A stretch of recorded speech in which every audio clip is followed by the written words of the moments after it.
Rebienvenue sur le Salon des maires et des collectivités locales.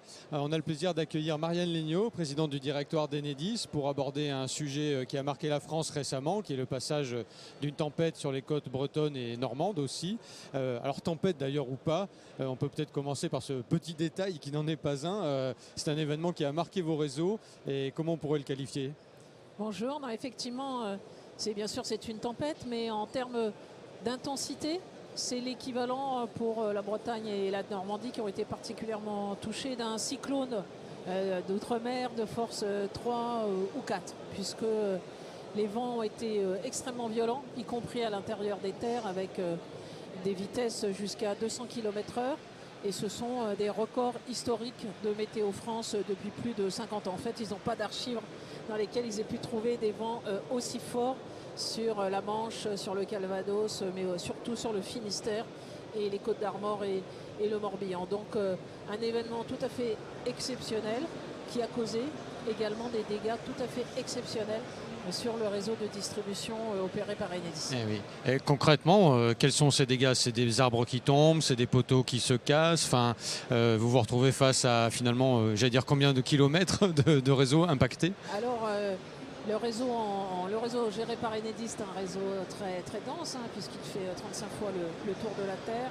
Et la Bretagne et la Normandie, c'est plusieurs fois le tour de la Terre en termes de réseau. Je crois qu'on ne se rend jamais compte en fait de ces centaines, milliers de kilomètres. Absolument. Et surtout si on est parisien, puisque le réseau est complètement souterrain. On y reviendra peut-être tout à l'heure. Donc ces vents extrêmement violents, en fait, ils ont touché des arbres qui avaient leurs feuilles encore, qui étaient lourds, dans des sols qui étaient détrempés par la pluie et qui sont tombés sur les lignes électriques, mais aussi sur les postes de distribution, mais aussi sur des infrastructures au sol. Donc nous avons eu le jeudi matin 2 novembre, au début de la matinée, après le passage de Ciarán, 1,2 million de clients coupés, ce qui est tout à fait exceptionnel.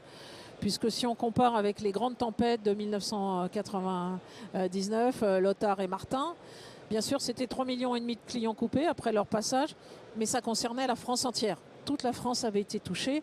Là on est uniquement, si je peux dire, sur 2 régions. 1,2 million de clients coupés, c'est énorme. Mais nous avions pu anticiper, grâce à la précision de Météo France, grâce à nos propres modèles d'exploitation du réseau, et nous avions envoyé dès 48 heures avant notre force d'intervention rapide pour secourir nos clients en Bretagne et en Normandie. Oui, parce que bien sûr, vous ne réagissez pas au dernier moment. Vous avez une force d'intervention qui est prête à agir. Et du coup, des gens sont venus d'un peu toute la France pour pouvoir anticiper et peut-être même que ça a été plus fort. Enfin, est-ce que vous aviez assez, j'allais dire, de ressources pour pouvoir pallier tous les problèmes? Beaucoup de ressources et on a envoyé par anticipation ce qu'on appelle des cohortes. Ce sont des salariés techniciens d'intervention, ceux qui vont monter au poteau pour rétablir les lignes, tomber par terre. Donc d'abord des réflexes de sécurité avec leur matériel, leurs camions. Également les entreprises sous-traitantes. Ce n'est pas seulement Enedis qui s'est déplacé, mais je remercie les entreprises sous-traitantes de tout le territoire. Et nous avons des équipes qui ont fait 11 heures de camion pour venir de Montpellier, pour venir de Lorraine, pour venir de Bordeaux, aider les clients bretons en venant en renfort des équipes d'Enedis, bien sûr des équipes techniques, mais aussi des équipes au contact des élus, parce que c'est très important de garder l'information des élus, qui sont évidemment sollicités par leurs concitoyens. Donc on était aussi en proximité avec eux et avec une très très belle coordination avec les services de l'État, avec les préfectures, évidemment les pompiers, la protection civile. Donc ça nous a permis de remettre très rapidement 90% de l'électricité grâce à cette mobilisation dont je suis en train de mesurer le coût. Mais c'est quelque chose entre 50 et 100 millions d'euros qu'Enedis a mis en plus par ce déploiement. On a payé chaque jour 1400 chambres d'hôtel en Bretagne par exemple. Donc c'est vraiment un déploiement, une solidarité exceptionnelle en faveur de ces 2 régions. Et ensuite, nous avons été chercher pourcentage par pourcentage, maison par maison, dans un habitat breton qui est très dispersé. Donc voilà, dans les derniers chantiers, il y avait plus de salariés sur le chantier que de clients à réalimenter chantier par chantier. C'est vrai que ça paraît gigantesque et en plus il faut le faire dans l'urgence. Je dirais quelle est la part des secours, des moyens de réapprovisionnement d'urgence? Alors je suppose peut-être des petites centrales de production mobiles, des groupes électrogènes. Voilà, des groupes électrogènes qui vous permettent de répondre à ça. Et du coup après j'imagine que vous allez devoir consolider tous ces travaux. Combien de temps ça va prendre? Enfin, comment vous estimez la suite de ce chantier? Alors on a effectivement de l'expérience à Enedis de la gestion des aléas climatiques extrêmes. On a eu il y a quelques années les incidents, la neige collante en Drôme-Ardèche, on a eu la vallée de la Roya et de la Vésubie en octobre 2020. Et donc nous on distingue 3 phases. Une phase de dépannage qui est faite maintenant, les clients sont réalimentés, il en reste quelques-uns qui n'étaient pas dans leur maison, qui rentrent de vacances et qui nous appellent, on s'en occupe. Ensuite, il y a une phase, après la réalimentation, il y a une phase de consolidation. On revient sur des réparations provisoires, on enlève des groupes électrogènes. Il y a encore des clients, on a envoyé des centaines de groupes électrogènes pour les maisons, pour les salles communales des communes. Et la 3e phase, vous l'avez mentionné, c'est la reconstruction. Le réseau basse tension a été énormément détruit par des arbres qui l'ont touché. On l'avait beaucoup enfoui en Bretagne, on avait enfoui tout le littoral par un programme exceptionnel de 100 millions d'euros il y a quelques années, heureusement, sinon les dégâts auraient été plus importants. Et donc nous allons devoir reconstruire et surtout concevoir avec les élus, avec l'État, peut-être un nouveau dessin de ce réseau breton et normand pour le rendre encore plus résilient à des aléas climatiques dont on sait qu'ils vont se multiplier. Donc ça c'est la phase suivante, ça va durer entre 1 et 2 ans. Et là, il y aura aussi beaucoup de concertation avec les élus, avec la FNCCR, pour mener ce programme de reconstruction. D'accord. Et c'est vrai qu'il y a un sujet qui arrive souvent, c'est l'enfouissement des réseaux. Vous l'avez un petit peu évoqué rapidement.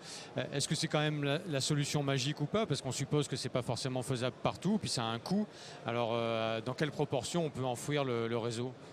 Alors, le réseau géré par Enedis, donc qui appartient aux collectivités locales, mais il est géré par Enedis sur 95% du territoire. Aujourd'hui, grâce à notre effort d'enfouissement, il est à peu près 50% souterrain, 50% aérien. Tout ce que nous construisons de neuf, nous le construisons à 95% en souterrain.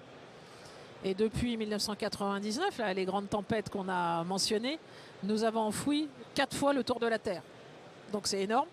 Et la Bretagne, elle avait en 99, elle est un peu plus de 20% d'enfouissement, elle est à 45% d'enfouissement. Donc on va continuer bien sûr à enfouir, mais l'enfouissement, vous l'avez dit, n'est pas la solution miracle.